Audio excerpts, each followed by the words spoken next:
Halo manusia-manusia berbudaya jagat, ketemu lagi sama Padi Santoso dari Jagat Play. Hari ini kita akan ngobrolin salah satu developer game yang juga lumayan ikonik dan eksentrik seperti Hideo Kojima sebelumnya. Namanya Yoko Taro. Let's go. Nah, di video sebelumnya kita udah sempat ngobrolin soal sosok Hideo Kojima yang sekarang ada di Kojima Production dan mantan pegawainya Konami yang sempat ngelahirin Metal Gear Solid di zaman dulu. Jadi si Hideo Kojima juga terkenal karena dia eksentrik, punya banyak ide gila dan eksekusi gamenya juga memang bagus gitu. Nah, Hideo Kojima tentu bukan satu-satunya developer ikonik atau terkenal di industri game sekarang. Ada juga satu nama yang tidak bisa kita lewatkan dan harus kita obrolin. Salah satunya adalah Yoko Taro dari Square Enix. Kebanyakan dia berdirinya. Jadi ada banyak hal yang membuat Yoko Taro juga masuk ke dalam daftar salah satu developer paling ikonik, paling eksentrik juga. Bahkan kalau misalnya kita bandingin sama Hideo Kojima sekalipun, beberapa aspek kreativitasnya itu bahkan bisa dibilang lebih eksentrik dan lebih gila dibandingkan sama si pentolannya, si Death Stranding tersebut. Nah, kita akan ngobrolin beberapa hal yang membuat kenapa developer yang satu ini tidak boleh lu lewatkan karyanya, dan kenapa dia bisa mencapai popularitas seperti saat ini. Jadi ini adalah 5 alasan kenapa Yoko Taro adalah salah satu developer paling ikonik, paling gila, dan paling eksentrik. Di nomor 5 kayaknya udah jelas salah satu alasannya adalah lu tidak mungkin tidak mengenal Yoko Taro dari sekadar lihat. Karena dibanding sama developer lain yang pakai baju rapi, wajah yang ganteng, mungkin dia pakai kosmetik sebelum keluar ke media baru ngobrolin soal game ya.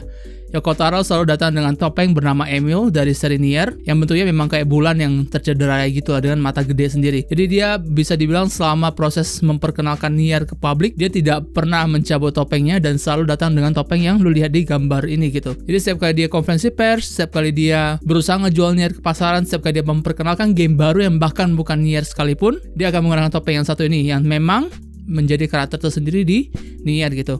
Nah, si Yoko Taro sempat ngobrol beberapa alasan kenapa dia mutusin buat pakai topeng ini pada saat wawancara atau pada saat ngejual Nier ke publik. Alasannya sendiri memang rada-rada kontradiktif, tapi dia sempat bilang kalau misalnya dia merasa dia belum cukup sukses untuk bisa memasarkan wajahnya gitu. Ada juga dia bilang kalau dia tidak mau mencabut perhatian terlalu besar dari wajahnya daripada Nier-nya gitu. Jadi pengen ketika dia keluar buat memperkenalkan Nier, semua orang tetap ngobrol Nier, alih-alih ngomongin soal si Yoko Taro-nya sendiri. Jadi ada beberapa alasan kenapa dia pakai topeng ini. Tapi so far kita harus bilang kalau misalnya ini ada sebuah langkah eksentrik yang bikin dia dikenal. Bahkan dari soal penampilan doang, lu udah tahu kalau ada Yoko Taro di situ tanpa perlu kayak ini siapa ya gitu, developer Jepang ini kok mukanya mirip-mirip ya. Nggak ada yang sambil Yoko Taro karena si topengnya. Jadi itu di nomor 5. Nah untuk nomor 4 kita ngobrolin lagi soal metode promosinya dia. Kalau misalnya kebanyakan developer game, bahkan yang ikonik sekalipun, misalnya kita ngomongin soal Kitase dari Square Enix buat Final Fantasy misalnya, atau Kojima untuk Death Stranding, atau misalnya yang belakangan ini lagi ngetop misalnya si Yoshida untuk Final Fantasy 16 juga misalnya. Setiap press konferensi yang mereka lemparkan ke publik, ngobrol sama media atau lewat trailer buat ngejual game yang mereka lagi bikin, biasanya dilakukan dengan bahasa PR atau public relation yang sangat-sangat rapi gitu. Jadi semua bahasa disusun sedemikian rupa dengan kapasitas misalnya kayak memastikan tidak ada tuntutan hukum di masa depan segala macam supaya bisa ngejual game mereka tanpa terbebani semacam ancaman di masa depan lah. Biasanya disampaikan dengan semuanya lewat tutur kata yang halus, rapi. Kadang-kadang juga informasi yang dibagikan juga sangat-sangat terbatas gitu. Bahkan tuh misalnya ketika mereka mau jualan sesuatu yang kayak lebih mahal, misalnya kalau tradition sekalipun, semua strategi itu masih tetap dipakai di dalam perusahaan. Nah, beda sama dengan Yoko Taro yang dia tidak pernah bisa dibilang peduli sama semua hal yang berkaitan dengan birokrasi seperti itu. Kalau misalnya masih ingat ketika pertama kali Nier Automata keluar dan dipasarkan ke publik, salah satu cara menjual yang dilakukan Yoko Taro adalah dia menggandeng anggota muda dari Square Enix dan Platinum Games yang ikut berkontribusi dalam pengembangan game itu. Dia robek baju mereka, terus dia guling-guling di lantai sambil berteriak memaki-maki Square Enix yang notabene adalah publishernya gitu. Lo bayangkan ada seorang kreator game yang terkenal yang guling-guling di lantai kantor sembari teriak-teriak memaki publishernya sendiri dengan kata-kata kasar gitu. Dan untungnya dan uniknya juga hampir kebanyakan publisher yang bekerja sama dengan si Yoko Taro juga membiarkan dia untuk mengekspresikan kebebasan kreatifnya. Contoh misalnya kayak gue pakai sekarang bajunya Sega. Si Yoko Taro baru belakang ini bikin game mobile bareng Sega di mana dia menetapkan Sega sebagai penjahat di dalam game gitu.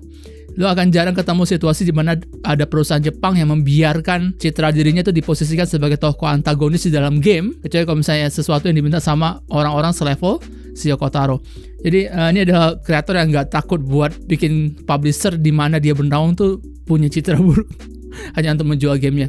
Kira-kira demikian di nomor 4. Nah di nomor 3 adalah dia mata keranjang. Oke, ini mungkin rada aneh, tapi ada beberapa developer dan publisher Jepang, kita tahu mereka mata keranjang dalam tanda kutip, suka sama konten-konten nakal di internet, tapi masih membatasi diri gitu. Nah beda sama dan Yoko Taro.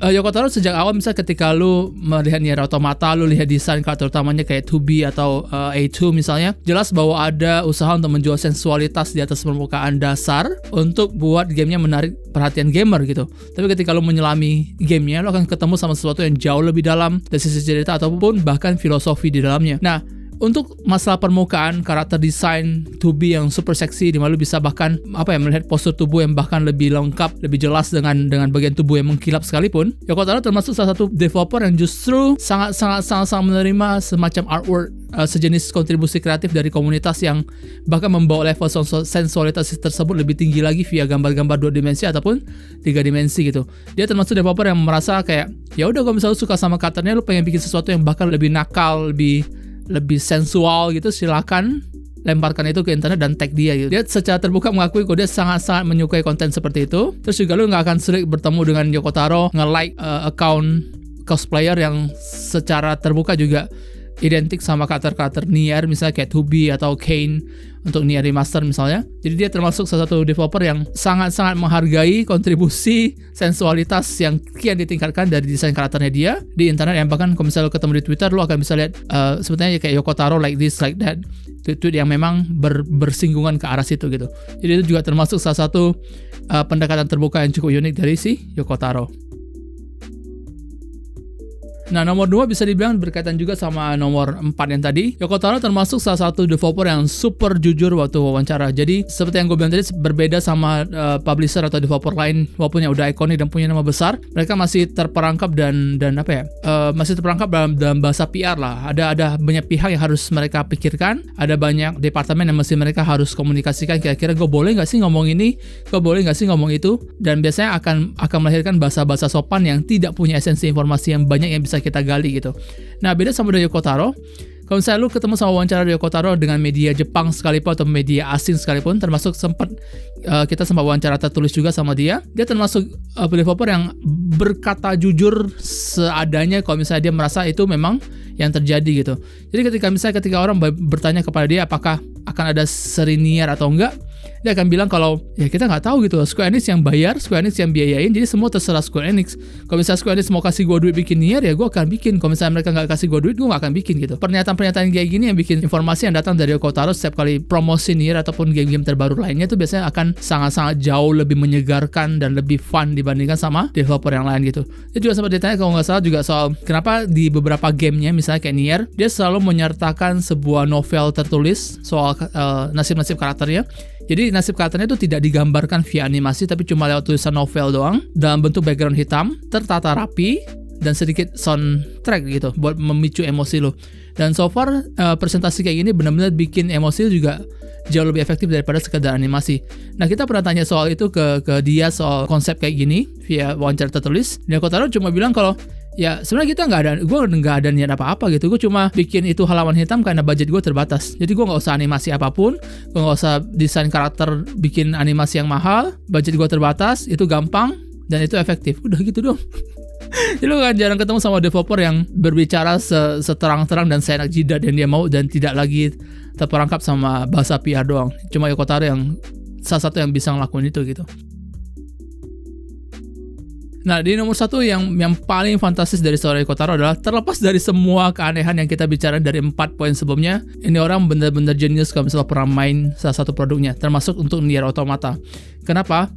Karena percaya atau enggak, ketika lo masuk ke dalam cerita misalnya kayak Nier Automata yang di atas permukaan ngejual pantat dalam tanda kutip karena desain karakter 2B-nya yang super seksi doang, tapi ketika lo menyelam ke dalamnya, lo akan ngerti kalau game ini punya esensi yang jauh-jauh lebih berat daripada sekedar jualan pantat doang. Sebagai contoh, si Yoko Taro adalah penikmat filosofi atau filsafat, dan lo bisa lihat pengaruh besar kayak konsep Nietzsche kalau nggak salah namanya, di dalam karya-karyanya gitu. Gimana misalnya kayak soal Nier Automata, apa jadinya kalau misalnya dua pihak yang saling berperang itu tidak lagi mengerti kenapa mereka harus berperang. Bayangkan misalnya ketika lu diperintahin buat ngebunuh A, dan A diperintahin buat ngebunuh lo, tapi sebegitu panjangnya perang yang terjadi sampai yang ngemerintahin itu udah nggak ada gitu. Terus untuk apa lu berperang? Sebenarnya eksistensi itu setelah itu untuk apa, dan sebagainya. Jadi ada begitu banyak pertanyaan soal manusia, soal filsafat yang keluar dari cerita Nier Automata dari beragam sudut yang lu nggak pernah prediksi. Bahkan dari layar hitam dengan tulisan doang yang pernah gue bicarain sebelumnya gitu. Ketika lu masuk ke lebih dalam juga lu akan ketemu sama konsep-konsep gameplay yang nabrak dinding keempat, tapi nggak segila Kojima. Dan tanda kutip Kojima masih bisa dibilang master lah untuk urusan kayak gini. Tapi kalau untuk si Yoko Taro, dia bisa dibilang lebih efektif untuk bikin lu lebih emosional. Misalnya kayak di Nier Automata, lu bisa ngorbanin save data lu buat bantuin orang lain. Lu bisa memilih gitu. Apakah lu mau save data lu ketika udah tamat dikelarin, diberesin, dihapus semua, atas nama lu bisa membantu perjuangan gamer yang lain untuk nyelesain misi itu, atau kalau termasuk orang yang cukup egois dalam tanda kutip buat save data lu simpan dan membiarkan player lain tuh kesulitan gitu. Jadi konsep kayak ini ditawarin ke lu secara langsung dan lu harus memilih. Impact emosional tuh jauh lebih berat daripada sekedar ini tuh cuma gimmick gitu. Enggak gimmick ternyata, karena ketika lu memilih apakah lu mau save data lu hancur untuk bantu orang lain atau enggak, itu sudah benar-benar kayak gue harus memilih, gue harus memutuskan, dan gue harus menimbang kira-kira konsekuensi seperti apa yang mesti gue dapetin gitu. Dan menurut gue itu salah satu desain fantastis yang bikin Yoko Taro masuk ke dalam salah satu developer paling ikonik dan eccentric, dan ya memang makin ditunggu gitu karya di masa depan. Kira-kira ide gila apa lagi yang bisa diimplementasiin yang bikin lu secara emosional harus menanggapi itu gitu. Itu yang salah satu yang fantastis dari kejeniusannya si Yoko Taro ini. Nah, dengan kesuksesan Nier Automata dan konfirmasi kalau misalnya ada seri Nier yang lagi dikerjain, terlepas dari semua pekerjaan kecil yang juga ditangani sama Yoko Taro, termasuk game Sega yang lagi mereka bikin, yang dia bikin via mobile, gue rasa aman untuk menyebut kalau misalnya lo akan melihat lebih banyak sepak terjangnya Yoko Taro di masa depan, baik bersama Square Enix ataupun bukan gitu, baik bersama Nier ataupun bukan juga. Dan satu yang pasti, setelah melihat apa yang berhasil dia raih setelah kesuksesan Nier Automata, yang gue juga senang karena akhirnya namanya melambung walaupun terlepas dari fakta kalau dia udah sibuk dari masa Dragon Guard misalnya. Kita akan melihat lebih banyak sepak terjang kira-kira si Yoko Taro ini akan lebih segila apa di masa depan, se-eksentrik apa, dan dalam tanda kutip setolol apa gitu di masa depan. Gue akan sangat-sangat menunggu kira-kira gamenya akan seperti apa lagi gitu, yang bisa melebihi atau bahkan sebanding sama Nier Automata aja tuh udah keren banget gitu. Nah, ini juga bisa jadi semacam rekomendasi kalau misalnya lu belum pernah main Nier Automata. Silakan mampir main Nier Automata mumpung ada di PC dan di konsol juga. Gue tahu kebanyakan dari lo pada merasa kalau ini adalah game wibu karena karakternya didesain super seksi dan terkesan hanya menjual sensualitas. Tapi kalau misalnya lo menyempatkan diri untuk main, menyempatkan diri untuk baca semua teksnya, terjun ke dalam petualangan antara robot dan alien ini, lo akan menemukan sebuah game yang jauh lebih dalam, yang memuat banyak pesan filsafat, konsep-konsep kehidupan yang bahkan lu nggak akan expect keluar dari game kayak gini gitu. Dan itu ada satu cara terbaik buat menyelam ke sosok bertopeng yang suka guling-guling di kantor ini gitu. Kira-kira demikian. Pada Santoso, jaga play, see you on the next video. Bye bye, dadah.